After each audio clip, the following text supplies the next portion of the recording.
Hi everyone, I'm going to run you through just some more of these applications of proportions today. We're going to have a test. I've decided we'll do Alpha students next Monday in class. Bravo students will take it this Friday in class, so everybody will do it on paper. If you are fully remote, I will have you do it Monday online. So just going to review this week, and then I'll introduce you to the next unit on Friday. But for today, we're just going to look at some of these review questions. If you're good with proportions and know what you're doing, feel free to jump into the review PDF that's attached in Schoology. All right. This is a question you're going to actually see next year in geometry, kind of an important question. But again, not a hard question. We talk in 7th grade about scale factors and scale copy. Same idea here, except one of the figures is turned. So what we want to do is compare corresponding pieces. So in 7th grade, we do something like a table, and we would say that the side that's related to 51 goes with the side that's related to 12, in the same way that the side that's x goes with the side that's 8. So again, we have to put the corresponding pieces together. This says triangle ABC is similar to, that means it's a scale copy of triangle MLK, and the order of those sides is important. AB goes along with side ML. That's important. That's how we know which piece goes together.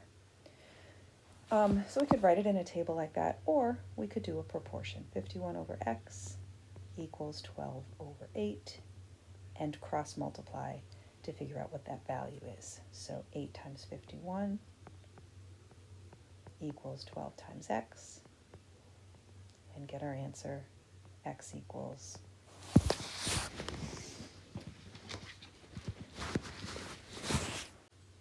as I do that math out, x equals 34. So again, it's the two that are diagonally across from each other equals the other two that are diagonally across from each other.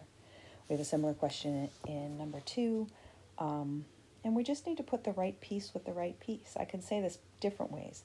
I could say 28 relates to 20, the same way that x relates to 5, or I could say 28 relates to x, so those pieces that are on the top, in the same way that 20 relates to 5, so I went left to right, left to right. Either way, I'm doing the same thing. I'm doing 28 times 5 equals x times 20. And when I do that, 28 times 5 is 140 equals 20x, so x equals 7. We also could notice here that this is just divided by 4, so divide by 4 to get that piece. There's a few little ratios I do want you to keep in mind. There's other ways to do this as well, but to solve a percent problem, really, really easy, keep this little ratio in mind. Part over whole equals percent over 100. We use that all the time. I use it to solve percent problems all the time. So out of this little ratio, the 100 will always go here below the percent. I'm going to know either the part, the whole, or the percent. I'll know 2 of those 3 things, and I'm going to solve for the other one. The variable will go where the missing one is. So for example, this says, what is 28% of 36? Well, let's see. My 100 goes here. I know 28%, so I'm going to put 28 on top. And now out of the other 2 values, what is 28% of 36? The whole there would be the 36. I'm looking for that part. And then I cross multiply.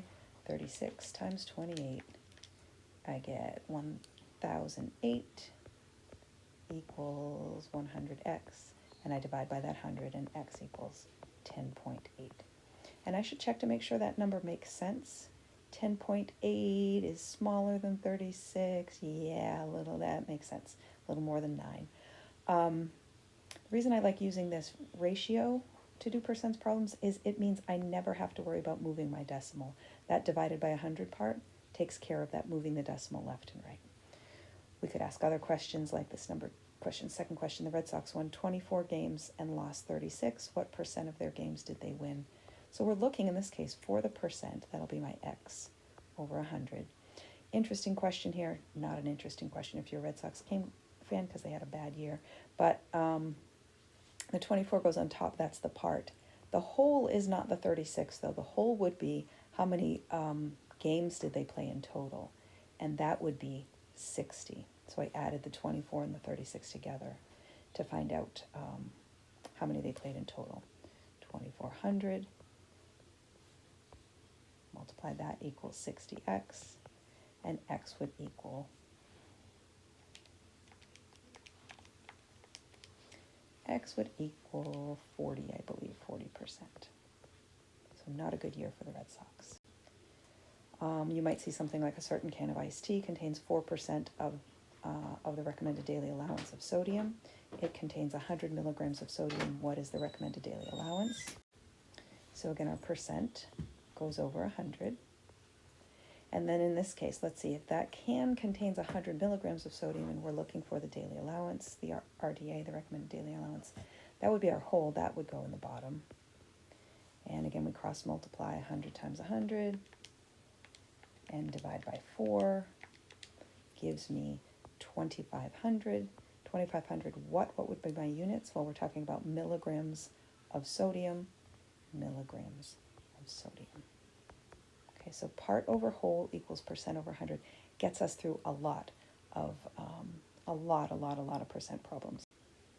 Sometimes we talk about percent changes, percent increases, or percent decreases. It's basically the same ratio, except we got to do a little bit of math to get there. It's the amount of increase or decrease divided by the original amount that equals the percent over 100.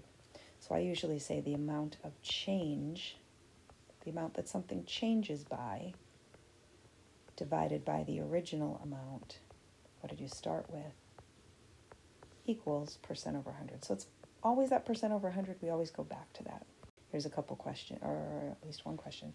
Find the percent of change, tell whether it's a percent or increase or decrease. So if you're going from 8 to 10, obviously that's an increase. Our little formula tells us the amount that it changed by. Well, that's not the 8 and it's not the 10, it's the 2 that it increased by. And that's divided by the original amount, which would be the 8, equals percent over 100. And then again, I cross multiply,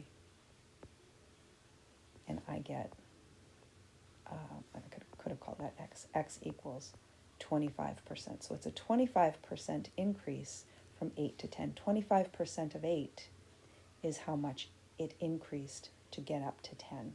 So notice we didn't use the 10 in that ratio. We used it to figure out the 2. So these percent increase or decrease problems, we have to do a little subtraction first. A student paid $31.20 for art supplies that normally cost $52. Find the percent of discount. So in this case, we're looking for the percent. Goes over 100. The original amount, it says it normally costs $52. That's this one. That's our whole kind of. Now what I need in the numerator there is not that $31.20. I need the amount of the discount, the amount that it has been marked down by. So I'm going to subtract those two things. And I get 20.8. So it's been discounted by $20.80. Now to find that percent of the discount, now I'm going to cross multiply.